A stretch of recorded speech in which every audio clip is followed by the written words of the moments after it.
നമസ്കാരം. ഐപ്ലസിനെ സംബന്ധിച്ചോളം ഏറ്റവും പ്രധാനപ്പെട്ട ഒരു കോഴ്സ് തന്നെയാണ് assistant professor in commerce.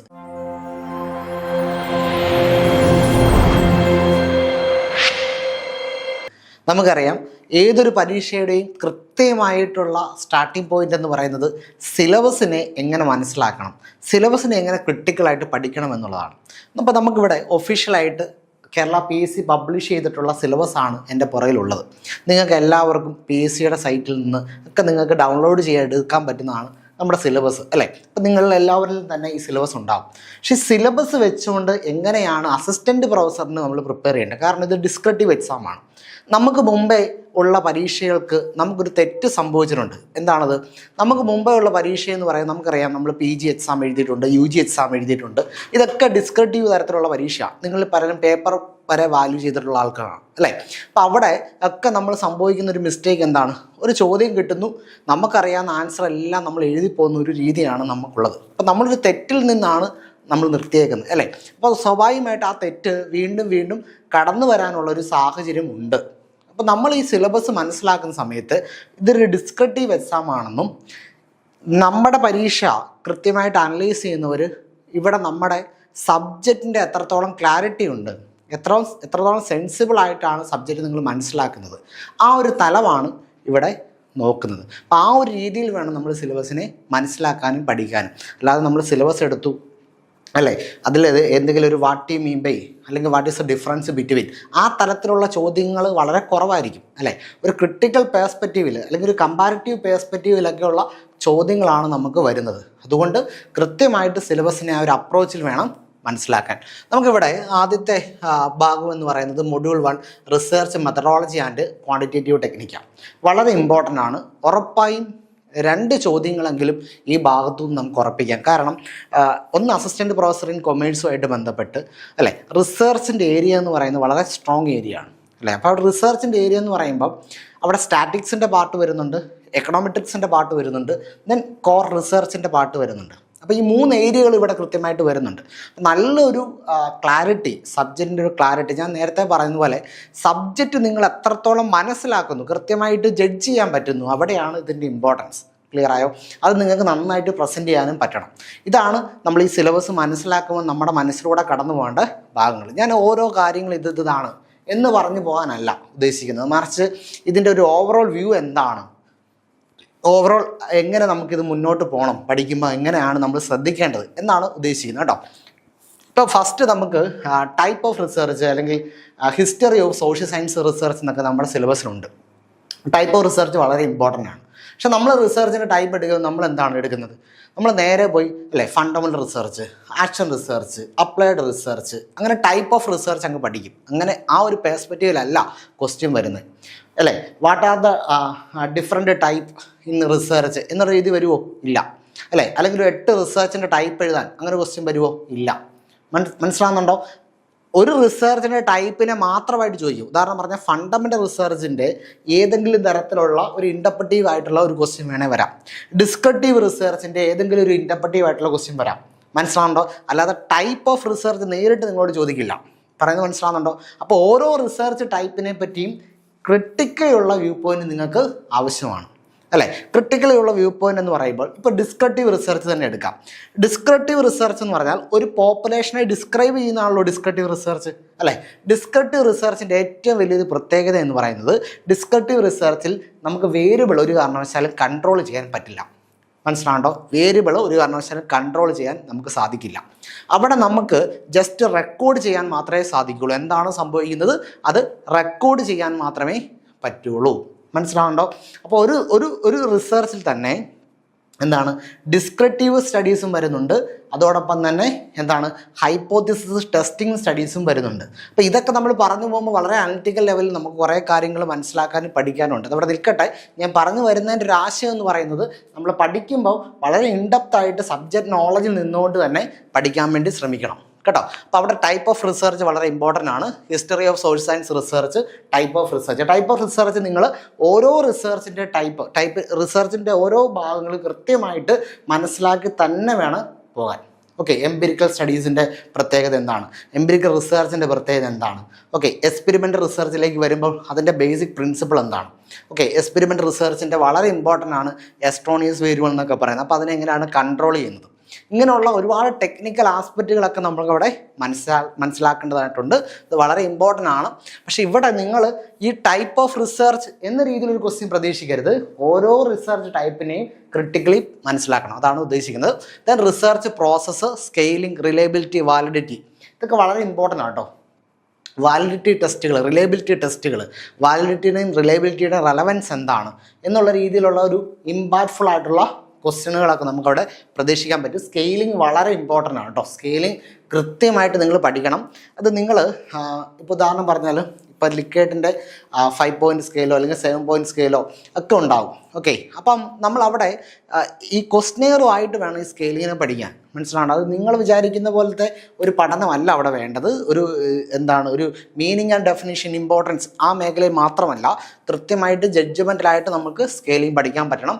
Research process വളരെ ഇമ്പോർട്ടൻ്റ് ആണ്. ഇപ്പോൾ ഉദാഹരണം പറഞ്ഞ റിസർച്ച് പ്രോസസ്സിൽ ലിറ്ററേച്ചർ റിവ്യൂ ആണ് നമ്മുടെ ബേസ് അല്ലേ. ലിറ്ററേച്ചർ റിവ്യൂവിൻ്റെ ബേസിൽ നിന്ന് എങ്ങനെയാണ് നമ്മൾ സ്റ്റഡീസിലേക്ക് മാറുന്നത്, ആ ഒരു ക്വസ്റ്റ്യൻസ് നമ്മൾ റിസർച്ച് പ്രോസസ്സിൽ പഠിക്കണം, മനസ്സിലാവുണ്ടോ. റിസർച്ച് പ്രോസസ്സ് പഠിക്കുമ്പം അതിൻ്റെ ടോട്ടൽ മെത്തഡോളജി പഠിക്കുന്നതോടൊപ്പം തന്നെ എല്ലാ വിഷയങ്ങളെ പറ്റിയും കൃത്യമായ ധാരണ നമുക്കുണ്ടാകണം. അതായത് റിസർച്ചർ കടന്നു പോകുന്ന എല്ലാ വിഷയങ്ങളും റിസർച്ച് പ്രോസസ്സിൽ നമ്മൾ മനസ്സിലാക്കണം. ഉദാഹരണം പറഞ്ഞാൽ ഇപ്പോൾ ലിറ്ററേച്ചർ റിവ്യൂ എന്നാണ് നമ്മൾ ഗ്യാപ്പ് പഠിക്കുന്നത്. ഓക്കെ, റിസർച്ച് അല്ലെങ്കിൽ നമ്മുടെ വിഷയത്തിൻ്റെ ഗ്യാപ്പ് അല്ലെങ്കിൽ നമ്മുടെ പ്രോബ്ലം എന്താണെന്ന് കൃത്യമായിട്ട് നമ്മൾ ലിറ്ററേച്ചർ റിവ്യൂവിൻ്റെ ബാക്കപ്പിലാണ് നമ്മൾ പഠിക്കുന്നത്. ഓക്കെ, അപ്പോൾ ആ ലിറ്ററേച്ചർ റിവ്യൂ ആയിട്ട് ബന്ധപ്പെട്ട് ഒരുപാട് ചോദ്യങ്ങൾ നമുക്ക് ഉണ്ടാകാനുള്ള സാധ്യത വളരെ കൂടുതലാണ് കേട്ടോ. റിസർച്ചിൻ്റെ പ്രോസസ്സിൽ ഓരോ ഘട്ടവും വളരെ വളരെ ഇമ്പോർട്ടൻ്റ് ആണെന്ന് ഞാൻ പറഞ്ഞു വരുന്നതിൻ്റെ ആശയം. അതിലടുത്ത ലിറ്ററേച്ചർ റിവ്യൂ ഒക്കെ ഒരുപാട് ചോദ്യങ്ങൾ നിങ്ങളോട് വരാം. ഓക്കെ, അപ്പോൾ ഒരു റിവ്യൂവിൻ്റെ അകത്ത് മാത്രമേ നമുക്ക് റിസർച്ച് ഗ്യാപ്പ് മനസ്സിലാക്കാൻ പറ്റുള്ളൂ. അത് നമ്മുടെ സ്കോപ്പ് ഓഫ് റിസർച്ചാണ്. ഓക്കെ, അപ്പോൾ എങ്ങനെയാണ് ലിറ്ററേച്ചർ റിവ്യൂ നടത്തേണ്ടത്, അങ്ങനെ ഒരുപാട് കാര്യങ്ങൾ അവിടെ നമുക്ക് കയറ്റി പറയാനും മനസ്സിലാക്കാനും പറ്റും. അപ്പോൾ ആ ധാരണ അവിടെ നോക്കണം. ദെൻ റിസർച്ച് ഡിസൈൻ, അത് വളരെ ഇമ്പോർട്ടൻ്റ് ആണ്. Research design, type of research design, okay, അതൊക്കെ വളരെ ഇമ്പോർട്ടൻ്റ് ആണ്. ഈ റിസർച്ച് ഡിസൈൻ ഞാൻ നേരത്തെ സൂചിപ്പിച്ചതുപോലെ തന്നെ ഇപ്പം ഒരു ക്വാണ്ടിറ്റേറ്റീവ് റിസർച്ച് ഡിസൈനും ക്വാളിറ്റേറ്റീവ് റിസർച്ച് ഡിസൈനും, ഓക്കെ, ആ തരത്തിലുള്ള റിസർച്ച് ഡിസൈനിലേക്ക് നമ്മൾ കടന്നു ചെല്ലുമ്പോൾ എന്തെല്ലാം കാര്യങ്ങൾ നമ്മൾ മനസ്സിലാക്കണം അല്ലേ. Research design the way the research is happen അല്ലേ. സ്വാഭാവികമായിട്ടും അതിൻ്റെ ടോട്ടലായിട്ടുള്ളൊരു വേ ഓഫ് അപ്രോച്ച് നമുക്കിവിടെ ആവശ്യമുണ്ട്, മനസ്സിലാണ്ടോ. അപ്പോൾ ഓരോ റിസർച്ച് ഡിസൈൻ മാറുന്നതനുസരിച്ച് റിസർച്ചിൻ്റെ ടെക്നിക്സ് ആൻഡ് മെത്തേഡ്സും ചേഞ്ച് ചെയ്യുന്നുണ്ട്. അപ്പോൾ ആ ഒരു ഇമ്പോർട്ടൻസിൽ വേണം നമ്മളവിടെ പഠിക്കാൻ. Then cross section and longitudinal studies, അത് നമ്മൾ കഴിഞ്ഞ തവണ നമുക്ക് PYQയിൽ കഴിഞ്ഞ പ്രീവിയസ് ഇയർ ക്വസ്റ്റ്യൻ ആയിട്ട് ഉണ്ടാകുന്നതാണ് cross section and longitudinal studies. അപ്പം അതും ആ ഒരു ആസ്പെക്റ്റിൽ നമ്മൾ പഠിക്കണം. കഴിഞ്ഞ തവണ നിങ്ങൾ ക്വസ്റ്റ്യൻ മനസ്സിലാക്കണം. ഡയറക്റ്റ് ഇപ്പോൾ cross section and longitudinal studies നമ്മുടെ സിലബസിലുണ്ട്. പക്ഷേ ക്വസ്റ്റ്യൻ വന്ന എന്താണ്, ഡിസ്ക്രിപ്റ്റീവ് റിസർച്ച് വെച്ചിട്ട് ക്രോസ് സെക്ഷനും ലോങ്റ്റ്യൂഡ് സ്റ്റഡീസിനെ ഇൻ്റർപ്രറ്റ് ചെയ്യാൻ വേണ്ടി പറഞ്ഞു. മനസ്സിലാകുന്നുണ്ടോ. അവിടെ ഒരു കോൺസെപ്റ്റിനെ വേറെ 2 കോൺസെപ്റ്റുമായിട്ട് റിലേറ്റ് ചെയ്തിട്ടാണ് ക്വസ്റ്റ്യൻ വന്നത്. നേരിട്ട് what you may be cross section studies എന്ന് പറഞ്ഞില്ല, what you may be descriptive studies എന്ന് പറഞ്ഞില്ല. പക്ഷേ ഡിസ്ക്രിപ്റ്റീവ് സ്റ്റഡീസിനെ ക്രോസ് സെക്ഷനിലും ലോങ്റ്റ്യൂഡ് സ്റ്റഡീസുമായിട്ട് റിലേറ്റ് ചെയ്തിട്ടുള്ള ക്വസ്റ്റ്യൻ വന്നു. അതാണ് അസിസ്റ്റൻറ്റ് പ്രൊഫസറിൻ്റെ നിലവാരം എന്ന് പറയുന്നത്. അപ്പം നമ്മൾ കണ്ടന്റ് അറിയണം, പക്ഷേ ഇൻ്റർപ്രറ്റീവായിട്ട് തന്നെ കണ്ടന്റ് അറിയാൻ ശ്രമിക്കണം. അതാണ് നമുക്കവിടെ നോക്കാനുള്ളത്. പിന്നെ parametric and non parametric test. നിങ്ങളിപ്പോൾ ഒരു ഡാറ്റ നോർമലിയാണ് ഡിസ്ട്രിബ്യൂട്ട് ചെയ്തിട്ടുണ്ടെങ്കിൽ നിങ്ങൾക്ക് പാരാമെട്രിക്കിലേക്ക് പോകാം, അല്ലെങ്കിൽ നോൺ പാരാമെട്രിക്കിലേക്ക് പോകാം. ഇത് നമ്മുടെ ബേസാണ് അല്ലേ. പക്ഷേ ഇവിടെ നമുക്ക് ഒരുപാട് കാര്യങ്ങളിലേക്ക് നമുക്ക് എന്ത് ചെയ്യാൻ പറ്റുന്നുണ്ട്, പോകാൻ പറ്റുന്നുണ്ട്.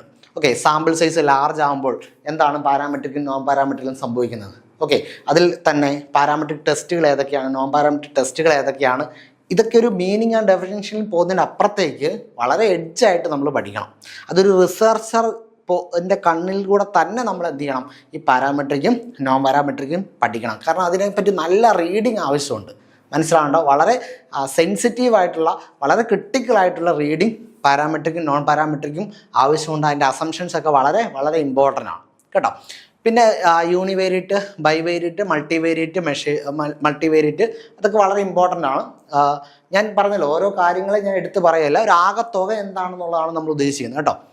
ദെൻ ഇവിടെ നമുക്ക് ഫാക്ടർ അനാലിസിസ് വരുന്നുണ്ട്. ഫാക്ടർ അനാലിസിസ് ഒക്കെ വളരെ ഇമ്പോർട്ടൻ്റ് ആണ് കേട്ടോ.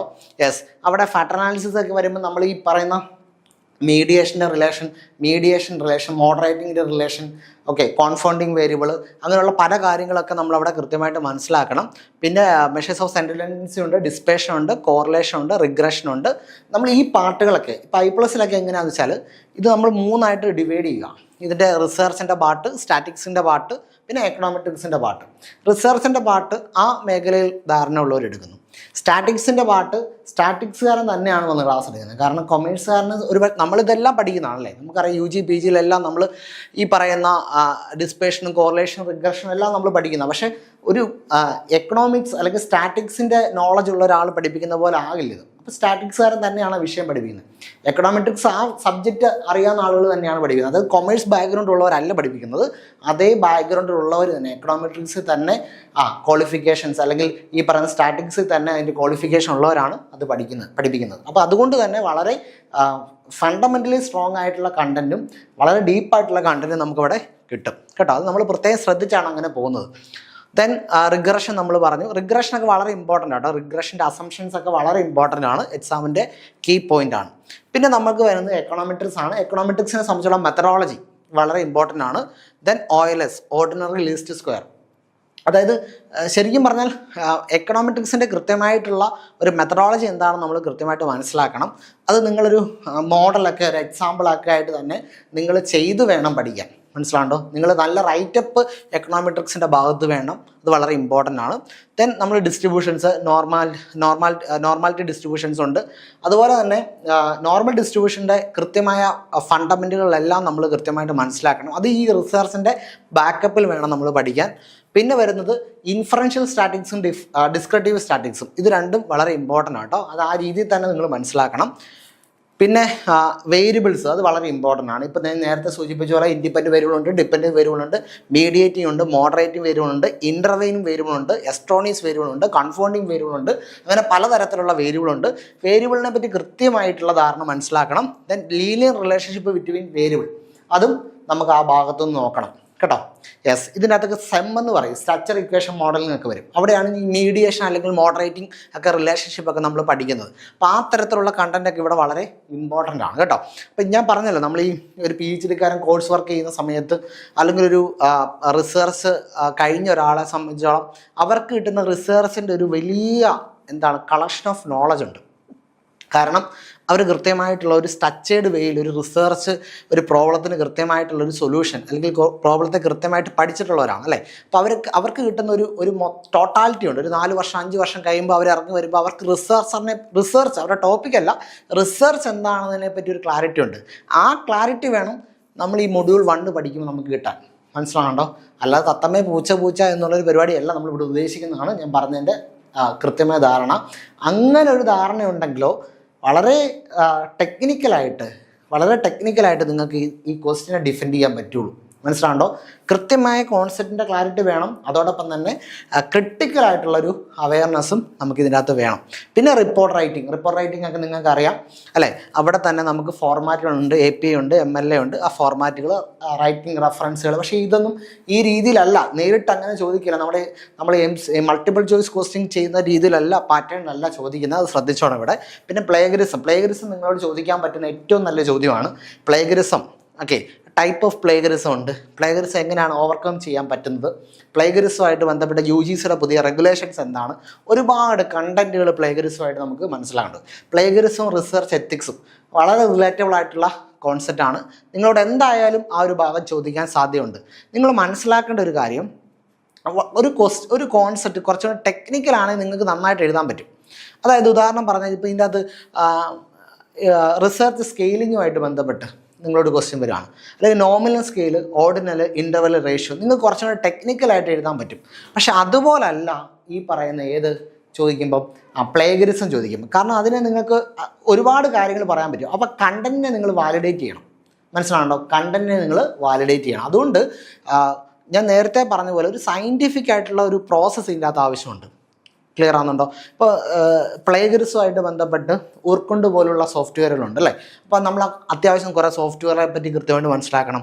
അപ്പോൾ എന്തൊക്കെ കോമ്പറ്റീറ്റീവ് ആയിട്ടുള്ള, നമ്മളിപ്പോൾ ഇവിടെ ഒരു മീൻകറി വെക്കുമ്പം അല്ലേ? ഒരു 10 പേര് മീൻകറി വെച്ച് കഴിഞ്ഞാൽ പലരും പല രീതിയിലായിരിക്കും വെക്കുന്നത്. എല്ലാം ഒരേ അല്ലേ, മീനാണ് ഉപയോഗിക്കുന്നത്, മറ്റു കാര്യങ്ങളെല്ലാം ഒരേപോലെയാണ്, പക്ഷേ അതിൽ വ്യത്യാസമുണ്ട്. എന്ന് പറഞ്ഞ പോലെ ഒരേ കണ്ടൻ്റാണ്, ഒരേ സിലബസാണ് എല്ലാവരും പഠിക്കുന്നത്, ശരിയാണോ? പക്ഷേ എല്ലാവരും പ്രൊഡ്യൂസ് ചെയ്യുന്ന ഒരേ തരത്തിലുള്ള നോളജാണോ? അല്ല, അല്ലേ? കൃത്യമായിട്ട് സബ്ജക്റ്റിനെ മനസ്സിലാക്കി കൃത്യമായിട്ട് അതിനെ അടയാളപ്പെടുത്തുന്ന രീതിയിലുള്ള കണ്ടൻറ്റ് വേണം നമ്മൾ ഡെലിവറി ചെയ്യാൻ. അപ്പോൾ പ്ലേഗറിസം നമ്മൾ എടുക്കുമ്പോൾ വേറൊരാൾ എടുക്കാത്ത രീതിയിൽ വേണം നമ്മളതിനെ പ്ലേസ് ചെയ്യാൻ, കേട്ടോ. അപ്പോൾ അത്രയും കാര്യങ്ങളാണ് അവിടെ നമ്മൾ മനസ്സിലാക്കേണ്ടത്. Then citation and impact factor നമുക്കറിയാം. ഇപ്പോൾ H ഇൻഡെക്സ് ഉണ്ട്, I10 ഇൻഡെക്സ് ഉണ്ട്, അങ്ങനെ പലതരത്തിലുള്ള ഇൻഡെക്സേഷൻ ഉണ്ട്, അല്ലേ? ഗൂഗിൾ സ്കോളറുമായിട്ടുള്ള ഇൻഡെക്സേഷൻ ഉണ്ട്, അല്ലാത്ത ഇൻഡെക്സേഷൻ ഉണ്ട്, ഒരുപാട് ഇൻഡെക്സുകളുണ്ട്. അപ്പോൾ ഇൻഡെക്സുകളൊക്കെ നമ്മൾ പഠിക്കുമ്പം ആ കാര്യങ്ങളെല്ലാം നമ്മൾ എന്ത് ചെയ്യാം, റിലേറ്റ് ചെയ്യാം. ഒരു സെക്കൻഡ്, ഞാനിവിടെ പറഞ്ഞു കഴിഞ്ഞാൽ ഇവിടെ നമ്മൾ റിസർച്ച് പ്രോസസ്സ് പറഞ്ഞു, അല്ലേ? ലിറ്ററേച്ചർ റിവ്യൂ ഉണ്ടല്ലോ. ഈ ലിറ്ററേച്ചർ റിവ്യൂവിൻ്റെ ബാക്കപ്പ് ഏതാണെന്നറിയോ? അത് ഇമ്പാക്ട് ഫാക്ടറാണ്. മനസ്സിലാണ്ടോ? അതായത് കൃത്യമായ സൈറ്റേഷനുള്ള ജേണലുകൾ വേണം നിങ്ങൾ എന്ത് ചെയ്യാൻ, ലിറ്ററേച്ചർ റിവ്യൂയിലേക്ക് ഉപയോഗിക്കാൻ. അപ്പോൾ ലിറ്ററേച്ചർ റിവ്യൂവിൻ്റെ ബേസ് ചെയ്തിട്ടുള്ള ഒരു ക്വസ്റ്റ്യൻ അനലിറ്റിക്കലി വരുമ്പോൾ നിങ്ങൾക്ക് അവിടെ എന്ത് ചെയ്യാം, ഇമ്പാക്ട് ഫാക്റ്റുകളൊക്കെ ഉപയോഗിക്കാൻ പറ്റും. മനസ്സിലാണ്ടോ? കാരണം ഒരു ജേണൽ നിങ്ങൾ എടുക്കുന്നതിൻ്റെ റീസൺ എന്ന് പറയുന്നത് അതിൻ്റെ വാലിഡിറ്റിയാണ്, ആ വർക്കിൻ്റെ വാലിഡിറ്റിയാണ്. അത് നമുക്ക് ഇമ്പാക്ട് ഫാക്ടറുമായിട്ട് കണക്ട് ചെയ്യാൻ പറ്റും. ഞാൻ പറയുന്നത് ആകെ തുക എന്ന് പറയുന്നത് ഒരു PGക്കാരൻ ഈ പേപ്പർ എഴുതുന്ന പോലെ, യൂണിവേഴ്സിറ്റി എക്സാമിന് ഈ പേപ്പർ എഴുതുന്ന പോലെ അല്ല നിങ്ങൾ ചെയ്യേണ്ടത്. ഒരു PhDക്കാരൻ അവൻ്റെ 4-5 വർഷത്തെ റിസർച്ചിൻ്റെ സ്റ്റഡീസ് കംപ്ലീറ്റ് ചെയ്ത് ശേഷം അവന് കിട്ടുന്ന ഒരു റിസർച്ച് എന്ന് പറയുന്ന റിസർച്ച് എന്ന് പറയുന്ന ഒരു പ്രോസസ്സിനെ പറ്റി അവന് കിട്ടുന്ന ഒരു ധാരണയുണ്ട്, അല്ലേ? ഒരു ഉൾക്കാഴ്ചയുണ്ട്, ഒരു ഉൾക്കാമ്പുണ്ട്. അത് വേണം നമുക്കിവിടെ പ്രൊഡ്യൂസ് ചെയ്യാൻ. മനസ്സിലാകുന്നുണ്ടോ? അല്ലാതെ ഒരു ടെസ്റ്റ് എടുക്കുന്നു, ഏതെങ്കിലും ഒരു പുസ്തകം എടുക്കുന്നു, ജസ്റ്റ് ഒരു മീനിങ് ആൻഡ് ഡെഫിനിഷൻ ഫോമിൽ പോകുന്നു, കൃത്യമായിട്ട് നല്ല ഹാൻഡ് റൈറ്റിങ്ങിൽ, അല്ലേ, നന്നായിട്ട് അണ്ടർലൈൻ ചെയ്ത് വരച്ചെഴുതുന്നു. ഇത് മാത്രമല്ല ഇവിടെ ഉദ്ദേശിക്കുന്നത്, കണ്ടൻറ്റിൻ്റെ സ്ട്രോങ് ആയിട്ടുള്ള ഡെലിവറിയാണ്. അതാണ് നമ്മൾ മൊഡ്യൂൾ 1 മനസ്സിലാക്കേണ്ടത്. നമുക്ക് മൊഡ്യൂൾ 2 കിടക്കാം, കേട്ടോ. Module 2 financial market, service and investment management കുറേയൊക്കെ നമ്മുടെ ഭദ്രമാണ്, കേട്ടോ. കാരണം നമ്മൾ പഠിച്ച കാര്യങ്ങളാണ്, നമുക്ക് കുറേയൊക്കെ ധാരണ ഉള്ള ഒരു സബ്ജക്റ്റുമാണ്. പക്ഷെ ഇവിടെ നമ്മൾ ശ്രദ്ധിക്കേണ്ടത്, ഇവിടെ നമുക്ക് കുഴപ്പിക്കുന്നുണ്ട്. ഇപ്പോൾ Indian financial system, capital market വരുന്നുണ്ട്, മണി മാർക്കറ്റ് വരുന്നുണ്ട്, അല്ലേ? സ്റ്റോക്ക് എക്സ്ചേഞ്ചുകൾ വരുന്നുണ്ട്, പിന്നെ ടൈപ്പ് ഓഫ് ഫിനാൻഷ്യൽ സർവീസുകൾ വരുന്നുണ്ട്, ക്യാപിറ്റൽ മാർക്കറ്റ് സർവീസ് വരുന്നുണ്ട്, മണി മാർക്കറ്റ് സർവീസ് വരുന്നുണ്ട്. നിങ്ങൾ ശ്രദ്ധിച്ചേ, ഇതൊക്കെ വെച്ചാൽ വൈഡാണ്, വളരെ വൈഡാണ്, അല്ലേ? ഒരുപാട് കണ്ടൻറ്റുകൾ അവിടെ വരുന്നുണ്ട്. സ്വാഭാവികമായിട്ട് ഇവിടെ കണ്ടൻറ്റിനെ കൃത്യമായിട്ട് വാലിഡേറ്റ് ചെയ്യണം. എന്ന് പറയുമ്പം സ്റ്റോക്ക് എക്സ്ചേഞ്ച് ആയിട്ട് ബന്ധപ്പെട്ട് വളരെ സ്ട്രോങ് ആയിട്ട്, വളരെ ക്രിട്ടിക്കലി നിങ്ങൾ എപ്പോഴും ആലോചിക്കണം, ഇതൊരു കോമ്പറ്റീറ്റീവ് എക്സാം ആണല്ലോ, അല്ലേ? അപ്പോൾ സ്വാഭാവികമായിട്ട് സ്റ്റോക്ക് എക്സ്ചേഞ്ചുമായിട്ട് ബന്ധപ്പെട്ട് എന്തെല്ലാം കാര്യങ്ങൾ ആളുകൾ സാധാരണ എഴുതും, ഏതെല്ലാം കാര്യങ്ങൾ സാധാരണ ആളുകൾ വിട്ടുപോകും, നമ്മുടെ കൂടെ എഴുതുന്ന ആളുകൾ ഏതെല്ലാം കാര്യങ്ങൾ വിട്ടുപോകും, എത്രമാത്രം കണ്ടൻറ്റ് ഏറ്റവും നല്ല രീതിയിൽ എനിക്ക് ഡെലിവർ ചെയ്യാൻ പറ്റും എന്ന് വെച്ചാൽ പുതുമയുള്ള കണ്ടൻറ്റ്, കുറച്ചും കൂടെ അപ്ഡേറ്റ് ചെയ്യുന്ന കണ്ടൻറ്റ്. ഇപ്പോൾ സ്റ്റോക്ക് എക്സ്ചേഞ്ചിനെ പറ്റി നമ്മൾ പഠിക്കുന്ന സമയത്ത് ക്വസ്റ്റ്യൻ്റെ ലൈനപ്പിലല്ല പറയുന്നത്, പഠിക്കുന്ന സമയത്ത് ഏറ്റവും പുതിയ കണ്ടൻറ്റുകൾ, സ്റ്റോക്ക് എക്സ്ചേഞ്ചുമായിട്ട് ബന്ധപ്പെട്ട പുതിയ തരത്തിലുള്ള ചേഞ്ചസുകൾ, അത് റൂൾസ് ആയിക്കോട്ടെ, റെഗുലേഷൻസ് ആയിക്കോട്ടെ, പുതിയ തരത്തിലുള്ള മാറ്റങ്ങളായിക്കോട്ടെ, അതൊക്കെ നമുക്ക് ആഡ് ചെയ്യാൻ സാധിക്കും. മനസ്സിലാണ്ടോ? ഇപ്പോൾ മണി മാർക്കറ്റും ക്യാപിറ്റൽ മാർക്കറ്റും ഒക്കെ പഠിക്കുമ്പോഴും ഒരു സാമ്പ്രദായിക രീതിയിൽ നിന്ന് മാറിക്കൊണ്ട് നമുക്കറിയാം, നമുക്ക് ഫിനാൻഷ്യൽ മാർക്കറ്റുമായിട്ട് ബന്ധപ്പെട്ട് മണി മാർക്കറ്റ്, ക്യാപിറ്റൽ മാർക്കറ്റ്, ഇൻസ്ട്രുമെൻസുകൾ, അതുമായിട്ട് ബന്ധപ്പെട്ട പലതരത്തിലുള്ള പ്രോസസ്സുകളെല്ലാം നമുക്കറിയാം, അല്ലേ? പക്ഷെ നമ്മളിതിനെ വാലിഡേറ്റ് ചെയ്യണം. എന്ന് വെച്ചാൽ കൃത്യമായിട്ടുള്ള ഇതൊരു ഡിസ്ക്രിപ്റ്റീവ് എക്സാമാണ്, പക്ഷെ അവിടെ കൊടുക്കാൻ പറ്റുന്ന കണ്ടൻറ്റുകൾ നമ്മൾ മനസ്സിലാക്കേണ്ടത് വളരെ ഇമ്പോർട്ടൻ്റ് ആണ്. കാരണം ബ്രോഡാണ്, കോൺസെപ്റ്റ് വളരെ ബ്രോഡാണ്, അത് വളരെ ഇമ്പോർട്ടൻ്റ് ആണ്. ഓക്കെ, പിന്നെ നമുക്ക് നോക്കേണ്ടത് ഡെപ്പോസിറ്ററി സിസ്റ്റമാണ്. ഡെപ്പോസിറ്ററി സിസ്റ്റം ഈ നേരത്തെ പറഞ്ഞ പോലെ തന്നെ വളരെ ഇമ്പോർട്ടൻ്റ് ആണ്. ടൈപ്പ് ഓഫ് ഡെപ്പോസിറ്ററികൾ വരുന്നുണ്ട്, അതിൻ്റെ പ്രോസസ്സുകൾ വരുന്നുണ്ട്. ഇവിടെ നിങ്ങൾ ശ്രദ്ധിക്കേണ്ടത്, നമ്മുടെ സിലബസുകൾ എപ്പോഴും പഴയതാണ്. അതോടൊപ്പം തന്നെ നമുക്ക് കിട്ടുന്ന മെറ്റീരിയലും, നമ്മൾ UGക്ക് PGക്ക് പഠിച്ച മെറ്റീരിയലൊക്കെ വളരെ പഴയതാണ്. പുതിയ സ്റ്റോക്ക് എക്സ്ചേഞ്ചിൽ നിന്നിട്ടുള്ള പുതിയ ചേഞ്ചസുകൾ, സ്റ്റോക്ക് എക്സ്ചേഞ്ചുമായിട്ട് ബന്ധപ്പെട്ട് അല്ലെങ്കിൽ ക്യാപിറ്റൽ മാർക്കറ്റിൽ നടക്കുന്ന പുതിയ ചേഞ്ചസുകളൊന്നും നമ്മൾ അത്രയും അപ്ഡേറ്റഡ് അല്ല. മനസ്സിലാകുന്നുണ്ടോ? ഇപ്പോൾ ഒരു CA-കാരൻ പഠിക്കുന്ന അത്രയധികം ഫണ്ടമെൻ്റൽ നോളജ് ഈ മേഖലയിൽ നമ്മൾ പഠിക്കുന്നുണ്ടോ? ഒരു CS-കാരൻ പഠിക്കുന്ന അത്രയും പുതിയ നോളജ് നമ്മൾ ഈ മേഖലയിൽ പഠിക്കുന്നുണ്ടോ? ഞാൻ പറയുന്നതിൻ്റെ വിഷയം നിങ്ങൾക്ക് മനസ്സിലാകുന്നുണ്ടല്ലോ, അല്ലേ? അപ്പം നിങ്ങൾ മെറ്റീരിയൽ ഉപയോഗിക്കുമ്പോൾ ഇവിടെ ഉപയോഗിക്കേണ്ട മെറ്റീരിയൽ എന്ന് പറയുന്നത് ഒരു CA ലെവലിലുള്ള മെറ്റീരിയൽ വേണം ഉപയോഗിക്കാൻ. അപ്പോൾ അവിടെ നിങ്ങൾക്ക് പുതിയ കുറേയധികം നോളജുകൾ അപ്ഡേറ്റ് ചെയ്യാൻ സാധിക്കും. ഞാൻ പറഞ്ഞതിന് മനസ്സിലാകുന്നുണ്ടോ? ക്ലിയർ അല്ലേ? യെസ്. അപ്പോൾ അതാണ് ഇവിടെ നോക്കേണ്ടത്. പിന്നെ ഇതുണ്ട് ഓൺലൈൻ ട്രേഡിംഗ്, ഇൻസൈഡ് ട്രേഡിംഗ് ഒക്കെ എന്ന് പറയുമ്പോൾ നമ്മുടെ ഈ പറയുന്ന സ്റ്റോക്ക് എക്സ്ചേഞ്ചുമായിട്ട് ബന്ധപ്പെട്ട അല്ലെങ്കിൽ ഈ പറയുന്ന സ്റ്റോക്കിങ്ങിൻ്റെ അല്ലെങ്കിൽ ഷെയർ മാർക്കറ്റുമായിട്ട് ബന്ധപ്പെട്ടിട്ടുള്ള ട്രേഡിങ്ങുകൾ, പുതിയ റെഗുലേഷൻസുകൾ, അതൊക്കെ വളരെ ഇമ്പോർട്ടൻ്റ് ആണ്. അതെല്ലാം നമുക്കിവിടെ ആഡ് ചെയ്യേണ്ടതാണ് കേട്ടോ. യെസ്. പിന്നെ fund based, free based, what are the different fund base, free base, അങ്ങനെയൊന്നും നമ്മളോട് ചോദിക്കില്ല അല്ലേ? നമ്മളോട് ചോദിക്കുന്നത് വളരെ എഡ്ജുള്ള ചോദ്യങ്ങളാണ് നമ്മളിവിടെ പ്രതീക്ഷിച്ചാൽ മതി. പിന്നെ കോർപ്പറേറ്റ് ആൻഡ് പേഴ്സണൽ ഇൻവെസ്റ്റ്മെൻറ്റ് വളരെ ഇമ്പോർട്ടൻ്റ് ആണ്. ഒരുപാട് കണ്ടൻറ്റുകൾ നമുക്കിവിടെ പഠിക്കാനുണ്ട്. പേഴ്സണൽ ഫിനാൻസ് വളരെ ഇമ്പോർട്ടൻ്റ് ആണ്. നിങ്ങൾ കൃത്യമായിട്ട് മനസ്സിലാക്കണം കേട്ടോ. പേഴ്സണൽ ഫിനാൻസ് നിങ്ങൾ അത് ചെയ്യേണ്ടതെന്നറിയോ? ഈ ഫിനാൻസുമായിട്ട് ബന്ധപ്പെട്ട ആർട്ടിക്കിൾ കിട്ടും, പുതിയ ആർട്ടിക്കിൾ നിങ്ങൾക്ക് അറിയാമല്ലോ അല്ലേ? ജേണലുകളൊക്കെ നിങ്ങൾക്ക് അവൈലബിൾ ആണ്. അത് വായിച്ചു കഴിഞ്ഞാൽ ഒരുപാട് പുതിയ ഗ്രിപ്പുള്ള സാധനങ്ങൾ കിട്ടും. ഞാൻ തന്നെ പഠിപ്പിക്കുമ്പോഴും ഫിനാൻസ് ആണ് പഠിപ്പിക്കുമ്പം ഈ ആർട്ടിക്കിൾ വായിക്കും. നമ്മളിപ്പം പത്രം വായിക്കാൻ പറയും അല്ലേ കുട്ടികളുടെ അടുത്ത് അല്ലേ? നമ്മൾ എന്താണ് ശരിക്കും വായിക്കേണ്ടത്? ആർട്ടിക്കിളാണ്. പുതിയ ആർട്ടിക്കിൾ വായിക്കുമ്പം ഈ മേഖലയിൽ വന്നിട്ടുള്ള പുതിയ കാര്യങ്ങൾ, പുതിയ അപ്ഡേഷൻസുകൾ, പുതിയ തരത്തിലുള്ള നോളജുകൾ ഒക്കെ നമുക്ക് അപ്ഡേറ്റ് ചെയ്യാൻ സാധിക്കും. അതൊക്കെ നമുക്കിവിടെ കോട്ട് ചെയ്യാം. മനസ്സിലാണ്ടോ? ഇപ്പോൾ ഉദാഹരണം പറഞ്ഞാൽ നിങ്ങളിവിടെ ഒരു വളരെ തിയറിറ്റിക്കൽ ആസ്പെക്റ്റിൽ ഒരു ക്വസ്റ്റ്യൻ ചെയ്യുവാണെങ്കിൽ കൃത്യമായി നിങ്ങൾക്ക് ഈ ആർട്ടിക്കിളൊക്കെ ഇവിടെ റെഫർ ചെയ്യാൻ സാധിക്കും. റെഫറൻസ് വളരെ ഇമ്പോർട്ടൻ്റ് കേട്ടോ. ഡിസ്ക്രിപ്റ്റീവ് എക്സാം എഴുതുമ്പോൾ പോലും നിങ്ങൾക്ക് കൃത്യമായ റെഫറൻസുകൾ ആഡ് ചെയ്തു പോകാൻ സാധിക്കും. അതൊക്കെ നമുക്കിവിടെ പ്രയോജനപ്പെടുത്താൻ പറ്റും കേട്ടോ. ദെൻ വളരെ ഇമ്പോർട്ടൻ്റ് ആണ് ബിഹേവിയർ ഫിനാൻസ്. ഒരു ചോദ്യം ഉറപ്പാണ്. അപ്പോൾ ബിഹേവിയർ ഫിനാൻസ് നിങ്ങൾ പഠിക്കുമ്പം ഏറ്റവും പ്രധാനപ്പെട്ടത് ആർട്ടിക്കിൾ വായിക്കാനാണ് കേട്ടോ. ആർട്ടിക്കിൾ തന്നെ നിങ്ങൾ വായിക്കാൻ പറ്റുവാണെങ്കിൽ അത്രയും നല്ലതാണ്. കാരണം ടെക്സ്റ്റ് ബുക്കുകൾ അധികം അത്രയും നല്ല അപ്ഡേറ്റഡ് അല്ല. പക്ഷേ ആർട്ടിക്കിൾ വായിക്കുമ്പോൾ നിങ്ങൾക്ക് ഒരുപാട് കാര്യങ്ങൾ, അങ്ങനെ ഏറ്റവും കൂടുതൽ റിസർച്ച് ഔട്ട്പുട്ടുകൾ ഇറങ്ങിയേക്കുന്ന ഒന്നാണ് ബിഹേവിയർ ഫിനാൻസ്. അപ്പോൾ ഒരുപാട് കാര്യങ്ങൾ ബിഹേവിയർ ഫിനാൻസിൻ്റെ ഡിഫറൻ്റ് ആയിട്ടുള്ള തിയറികൾ, മോഡൽസുകൾ, അതുപോലെ തന്നെ ബിഹേവിയർ ബയാസുകൾ, മെൻ്റൽ അക്കൗണ്ടിങ് പോലുള്ള കാര്യങ്ങൾ, കോൺസെപ്റ്റുകളൊക്കെ നിങ്ങൾക്ക് അവിടെ കൃത്യമായിട്ട് മനസ്സിലാക്കാൻ പറ്റും. വളരെ ഇമ്പോർട്ടൻ്റ് ആണ് ഫിനാൻഷ്യൽ മോഡലിംഗ് എന്ന് പറയുന്നത് കേട്ടോ. ഇതൊക്കെ നിങ്ങൾക്ക് ലിറ്ററേച്ചർ ബാക്കപ്പിൽ, അതായത് നിങ്ങൾ ആർട്ടിക്കിൾ വായിച്ചുകൊണ്ട് തന്നെ പോവുക.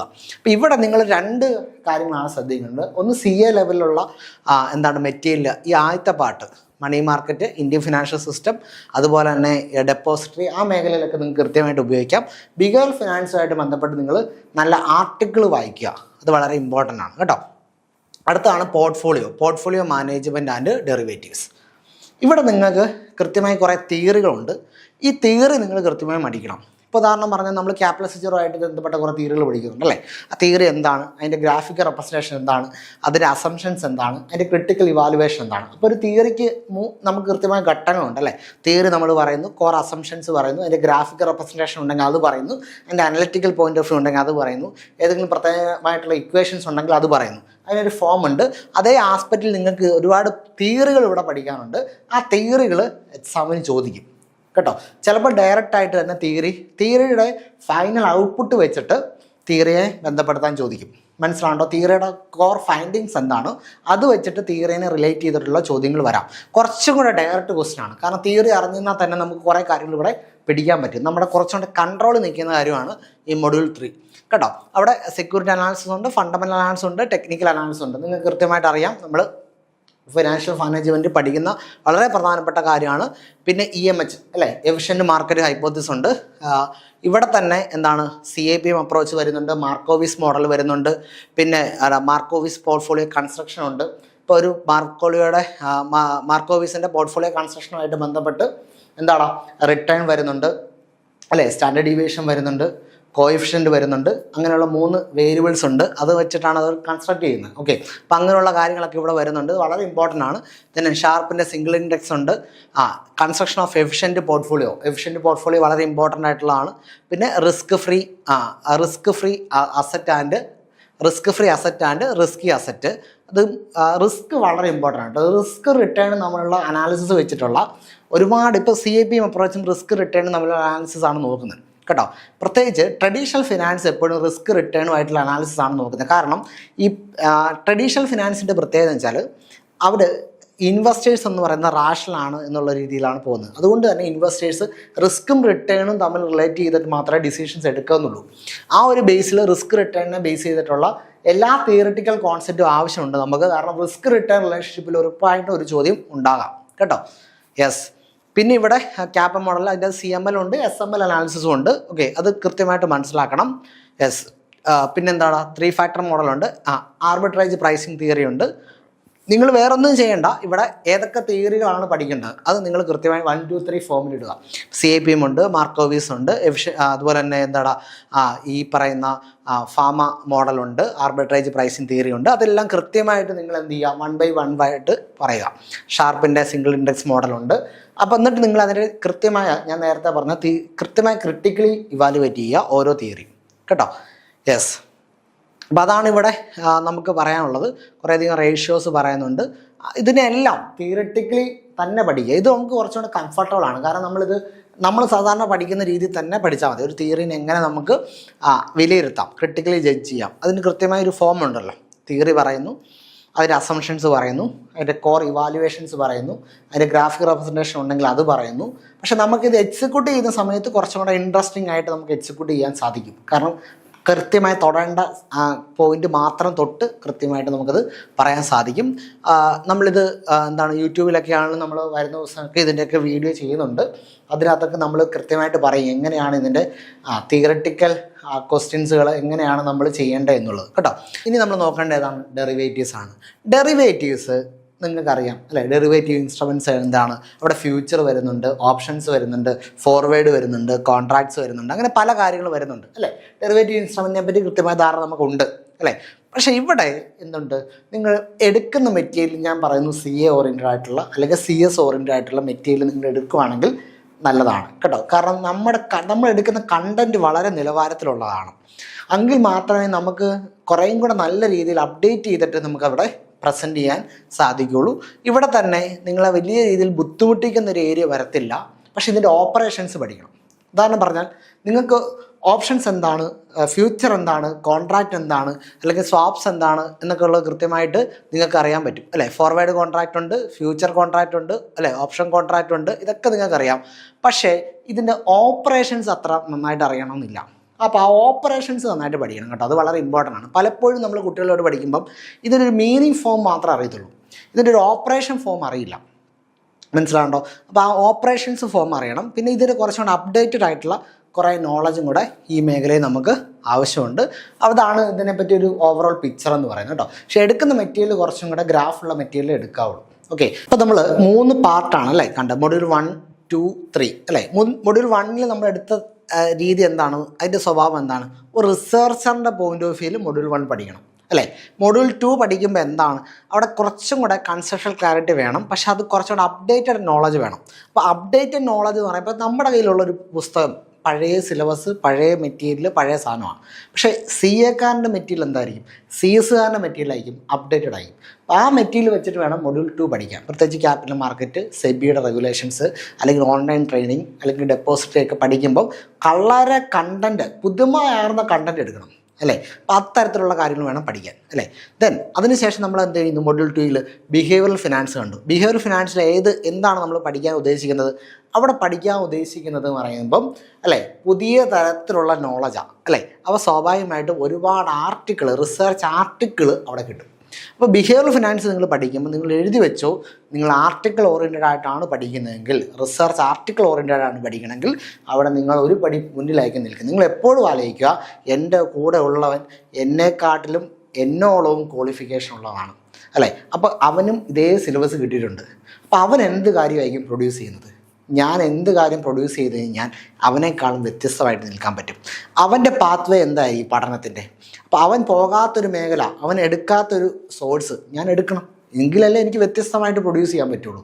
അപ്പോൾ എപ്പോഴും ഏത് കാര്യത്തിൻ്റെ ഒരു പൊതുവായ തലം എന്ന് പറയുന്നത് എന്താണ്, കൃത്യമായ പ്ലാനിങ് ആണ്, കൃത്യമായ ആലോചനയാണ് അല്ലേ.